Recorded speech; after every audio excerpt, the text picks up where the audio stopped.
Assalamualaikum warahmatullahi wabarakatuh. Selamat pagi anak-anak.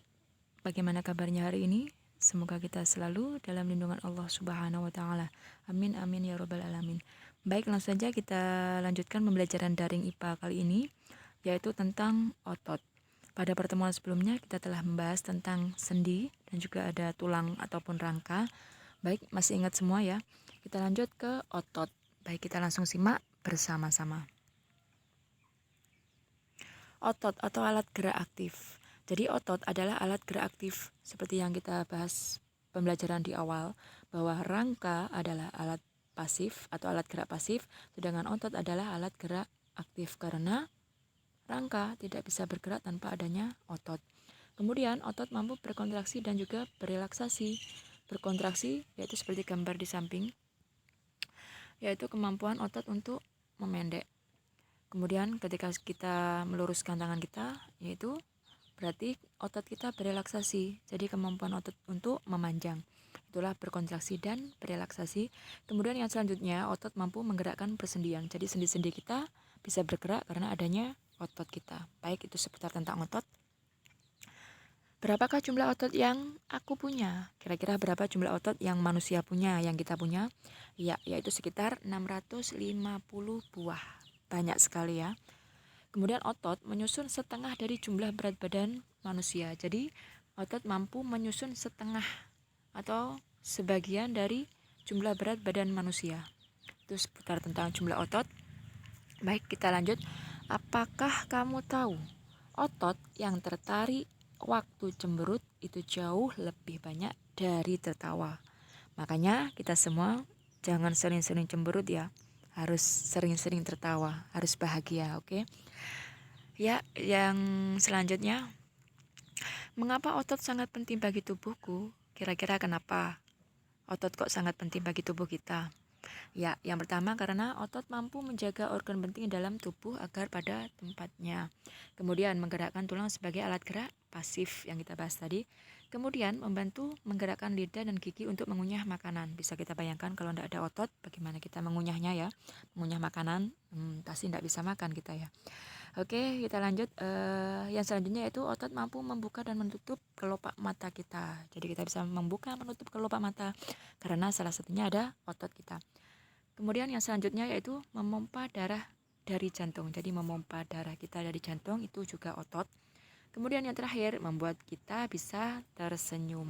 Itu karena adanya otot. Baik, kita lanjut. Ya, untuk tipe otot manusia ini terbagi menjadi 3. Yang pertama ada otot uri, kemudian ada otot jantung, dan yang terakhir ada otot polos. Baik, kita bahas satu persatu. Otot polos, seperti gambar di bawah ini ya, kalian bisa amati. Untuk ciri-cirinya bisa kita simak. Yang pertama, sel berbentuk gelondong dan berinti satu. Jadi sel otot polos hanya memiliki ya satu inti. Kemudian bekerja secara tak sadar, jadi tidak sesuai dengan perintah otak kita. Meskipun otak kita tidak memerintahkan, otot kita tetap bekerja. Maksudnya otot polos kita ya.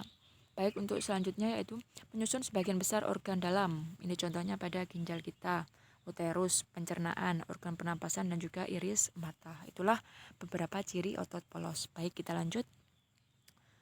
Ada otot luri atau otot rangka. Ini biasanya ya gambarnya bisa kalian amati di bawah ini. Untuk ciri-cirinya mari kita bahas.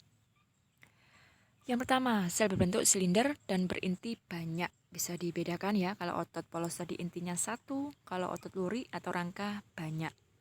Kemudian terdapat bagian terang dan bagian gelap.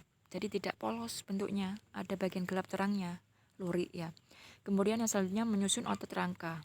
Jadi otot luri ini otot-otot yang menempel pada rangka kita, makanya disebut juga dengan otot rangka. Kemudian yang keempat, bekerja secara sadar atau volunteer. Berarti sesuai dengan perintah kita, sesuai dengan otak kita. Dan yang jelas tidak tahan lelah. Ya, ini contoh dari otot luri dan juga ciri-cirinya. Baik, kita lanjut. Yang selanjutnya yaitu ada otot jantung. Gambarnya bisa kalian amati di bawah ini. Untuk ciri-cirinya mari kita bahas. Yang pertama, sel berbentuk serabut anyaman yang bercabang dan memiliki banyak inti. Berarti seperti otot rangka atau otot uri, intinya banyak. Kemudian bekerja secara tidak sadar atau involunter. Berarti sesuai dengan otot polos atau sama dengan ciri-ciri otot polos. Jadi otot jantung ini tidak sesuai perintah kita dan sangat tahan lelah. Kemudian yang terakhir, hanya terdapat pada organ jantung. Jadi satu-satunya otot jantung ya terdapat pada jantung kita. Oke, itulah ciri-ciri otot jantung. Ya, baik anak-anak, terima kasih. Semoga apa yang kita pelajari pada hari ini bisa bermanfaat bagi kita semua. Jika ada yang kurang jelas, bisa ditanyakan kembali, bisa japri.